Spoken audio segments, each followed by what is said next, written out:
직업상담사 자격증 시험 대비 강좌를 진행하고 있는 라이프 디자인 캠퍼스지기 꾸벅이 박종규입니다. 22년 3월 5일에 시행된 필기 1회차 문제를 해설해 보도록 하겠습니다. 41번부터 60번까지 직업 정보론 파트입니다. 고용노동 통계조사의 각 항목별 조사 대상의 연결로 틀린 거예요. 이 문제는 답이 이거다 라고 가볍게 체크하고 넘어가 주셨으면 좋겠어요. 설마 직업상담사한테 고용노동 통계조사의 각 항목별 조사 대상을 다 기억할 거를 기대하고 출제했겠습니까? 제발 맞춰주지 말라고 출제한 겁니다. 직종별 사업체의 노동력 조사는요, 상용 근로자 5인 이상 32,000개 사업체를 대상으로 실시합니다. 그래서 틀린 거 정답 3번이고요. 이거의 출처는요, 고용노동 통계조사 개요서가 있습니다. 이 사이트 안에 가면 있고요. 여기에 들어가 보시면 이 내용들이 나와 있습니다. 굳이 궁금하시면 확인해 보셔도 될 것 같아요. 한국표준 직업분류, 특정 직종의 분류 요령으로 틀린 겁니다. 행정관리, 입법기능 수행하는 자, WA의 관리자에 해당합니다. 자영업주 및 고용주, 이거는 일의 형태나 직무 내용에 따라서 구분되는 게 아니고요. 바로 주된 직무 우선 원칙에 따라서 분류됩니다. 그래서 틀린 거 정답 2번이에요. 자영업주 및 고용주는 주된 직무 우위 우선 원칙에 따라서 수행하는 직무 중 투자하는 시간이 긴 것을 기준으로 분류가 됩니다.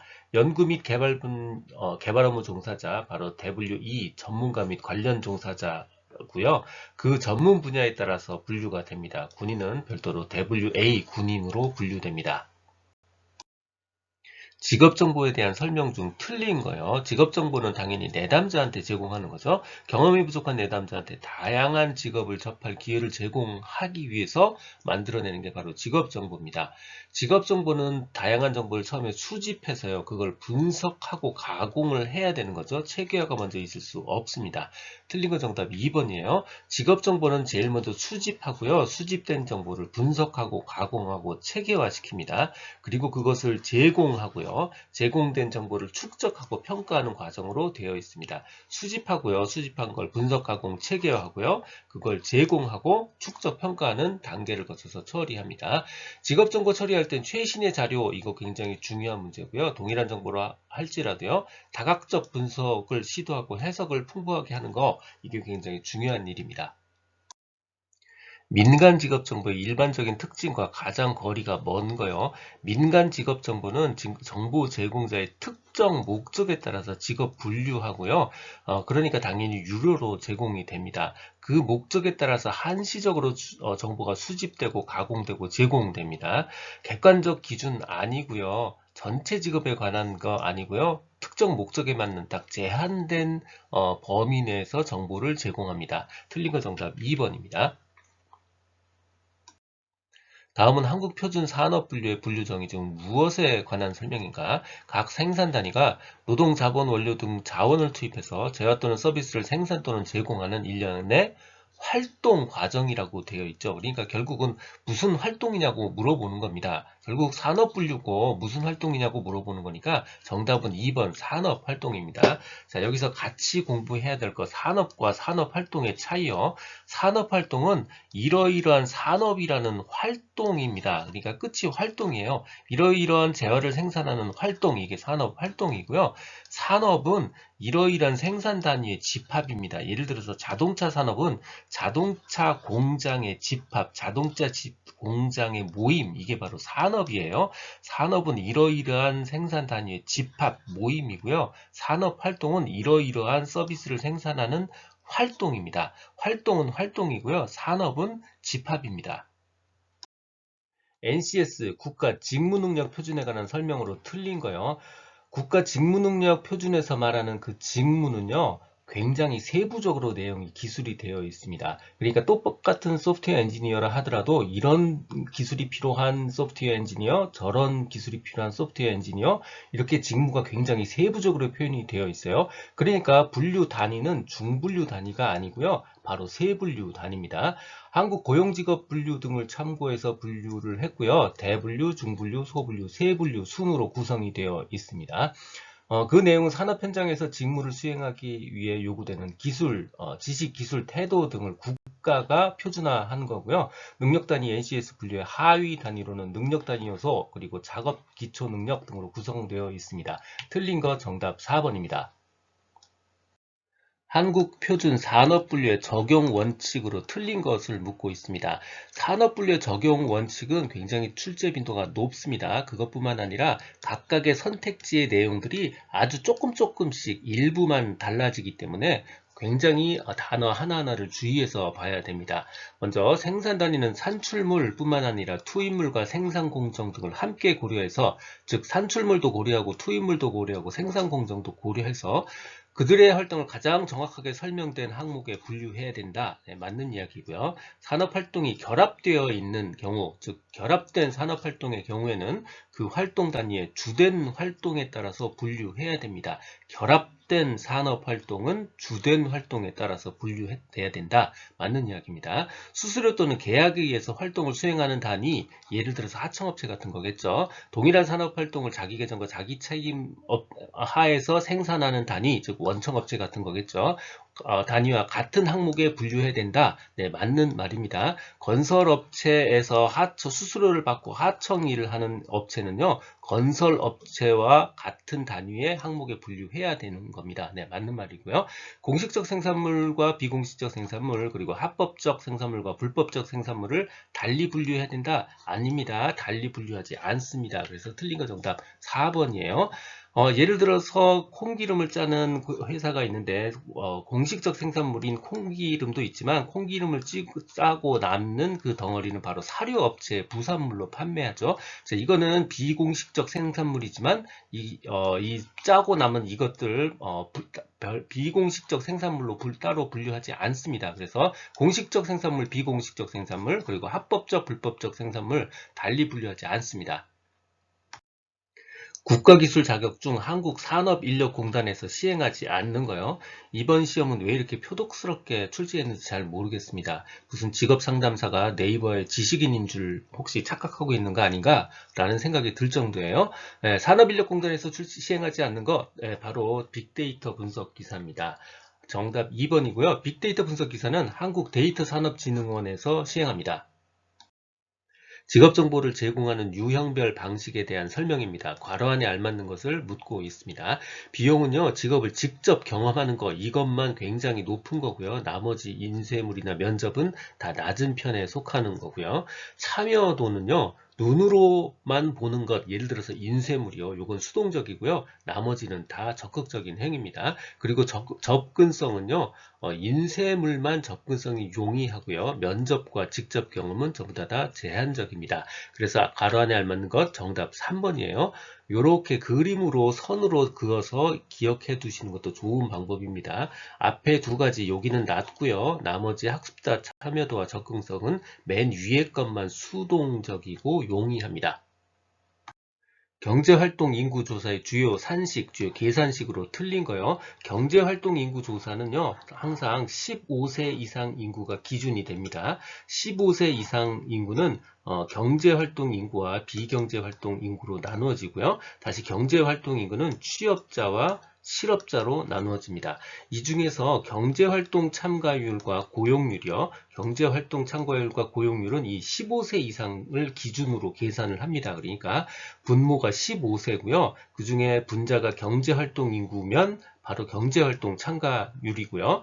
분모가 15세, 분자가 경제활동 인구요. 분모가 15세고요. 분자가 취업자면 바로 고용률에 해당됩니다. 분모가 15세, 분자가 취업자면 바로 고용률입니다. 하지만 실업률은요, 15세 이상을 기준으로 하지 않고요. 경제활동 인구를 기준으로 해요. 그러니까 분모가 15세 인구가 아니고요. 경제활동 인구고요. 분자는 바로 실업자입니다. 그래서 틀린 거 정답 4번입니다. 듣고 계신 강의 내용은 직업상담사 2급 초단기 합격 비법의 핵심 내용과 기출문제 형태로 정리되어 있습니다. 교재에는 2002년부터 현재까지 20여 년간의 문제를 출제 빈도와 중요도를 검토해서 필요한 모든 문제를 실어두었습니다. 전자책 버전으로 출판되어 있어서 교보문고, 예스24 등에서 구할 수 있습니다. 전자책이 불편하신 분들, 인쇄 가능한 버전, 제약 없는 PDF 버전이 필요하신 분들은 제 블로그 공지글에서 구할 수 있습니다. 동영상 아래에 정보창에 링크를 넣어드렸습니다. 워크넷에서 제공하는 직업선호도 검사, 긴 거 L형의 하위 검사가 아닌 거요. L형은 흥미검사, 성격검사, 그리고 생활사 검사로 되어 있습니다. 그래서 아닌 것 정답 4번입니다. 워크넷 직업선호도 검사는 긴 L형과 짧은 S형이 있어요. 그리고 L형과 S형의 공통 부분 바로 흥미검사입니다. 이 부분까지 한 가지 더 체크하고 가시는 게 좋습니다. 질문지를 사용한 조사를 통해 직업정보 수집하고자 한다. 질문지 문항 작성 방법에 관한 설명 중 틀린 거예요. 객관식 문항의 응답 항목은 상호 배타적이어야 됩니다. 2번도 맞고 3번도 맞으면 안 돼요. 응답하기 쉬운 항목일수록 설문지 앞에 배치하는 것이 좋습니다. 그래야 응답률이 훨씬 더 좋아져요.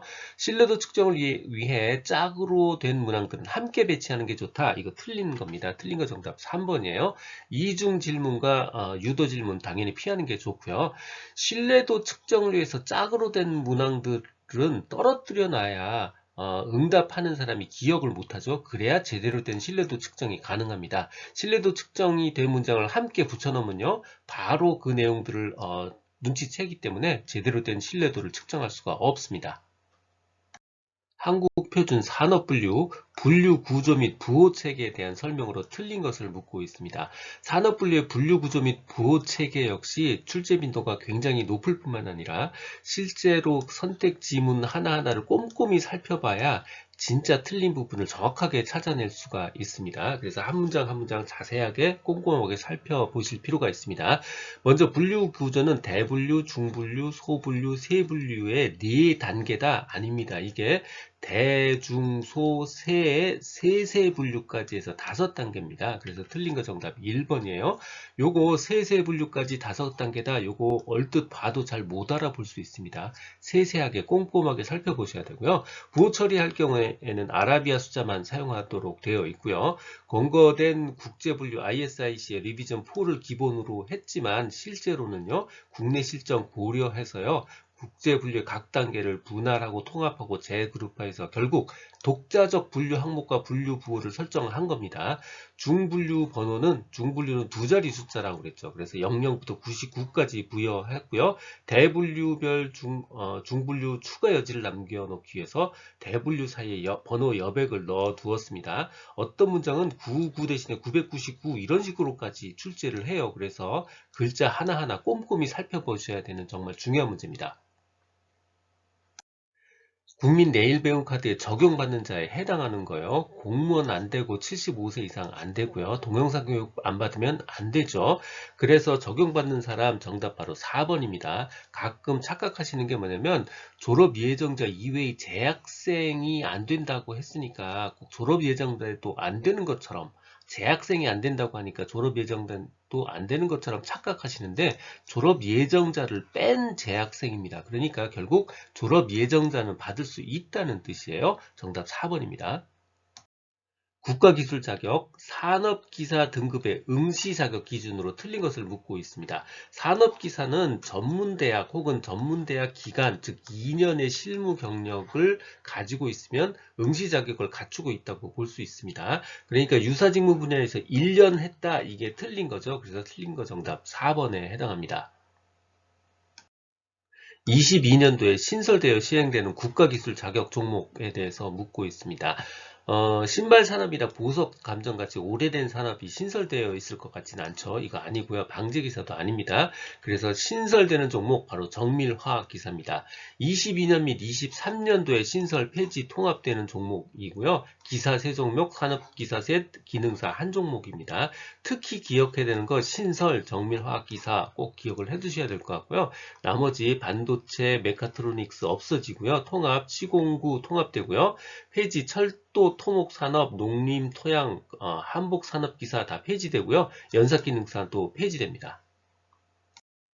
한국 표준 직업 분류 대분류별 주요 개정 내용으로 틀린 것을 묻고 있습니다.